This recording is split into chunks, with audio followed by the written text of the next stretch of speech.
Mothers day అంటే అందరి శుభాకాంక్షలు చెప్తున్నాను ఈరోజు. అలాగే తల్లి గురించి మనం నేర్చుకుందాం. తల్లి అనే ఆ యొక్క విషయంలో తల్లి బాధ్యత ఏంటో మనం చూద్దాం. ఎవరు అలాగున్నారంటే బైబిల్ గ్రంథంలో మొదటి సమూయేలు గ్రంథంలో హన్నా గురించి మనకి తెలుసు. హన్నా బహు ప్రార్థనాపరురాలు. అందుకే పుట్టక మునిపే తన కుమారుని కొరకు ప్రార్థన చేసింది. తల్లులైన మనము పుట్టిన మన పిల్లలు మాట విననప్పుడు మాత్రమే మనం ఏం చేస్తున్నామంటే బాధపడుతూ ప్రార్థన చేస్తున్నాం. అందుకనే మన జీవితాలకు వారి జీవితాలకు వ్యత్యాసం ఉంది. చూడండి ఇక్కడ ఎలా ప్రార్థించిందో.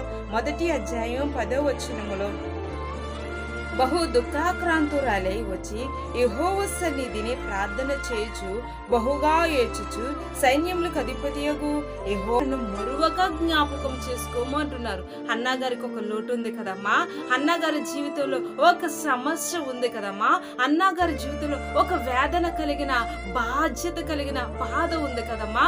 తమ కుమారుని కొరకు ప్రార్థించింది. ఏ విధంగా ప్రార్థించింది? ఎంత బాధ్యతతో ప్రార్థించింది? హన్నా బాలుడుగా ఉండగానే 3వ అధ్యాయంలో దేవుడు మాట్లాడుతున్నాడు. బాలుడుగా ఉండగానే దేవుని స్వరం విన్నాడు. తరచుగా దేవునితో మాట్లాడేవాడు. మిగతా కుమారులు కుమార్తెలు పుట్టి ప్రేమిస్తున్నావు. నా కుమారులు నేను పడినంత శ్రమ పడకూడదు అనుకుంటున్నావు. నా కుమార్తె నేను పడినంత వేదన పడకూడదు అనుకుంటున్నావు. నీ కుమారుని నీ కుమార్తెని అపురూపంగా చూసుకుంటున్నావు. నీ బాధ నీ బాధ్యత నువ్వు పడిన శ్రమ నీ కుమారులకి కుమార్తెలకి తెలియనికుండా చేయాలనుకుంటున్నావు. రేపు నీకు బాధ వచ్చినప్పుడు వారు ఎక్కడెక్కడో ఉండి సమాధానం చెప్తున్నారు. ఒక్కొక్కసారి అయితే పెద్దవారే మంచి స్థితిలో ఉన్నప్పుడు వారు నిన్ను విడిచిపెడుతున్నారు. చూడండి ఎన్ని మండలాల్లో వృద్ధాశ్రయాలు ఉన్నాయి. తల్లిదండ్రులు కని పెంచిన తల్లిదండ్రులు భారమైపోతున్నారు. నా తల్లి, ఈ రోజు దేవుడు మనతో ఏం మాట్లాడుతున్నారు తెలుసా? మన కష్టాన్ని ప్రభుతో పాటు బిడ్డలకు కూడా చెప్పాలంటున్నారు. మన బిడ్డలకు ఒక బాధ్యత నేర్పాలంటున్నాడు. పాలు విడవగానే విడిచిపెట్టింది.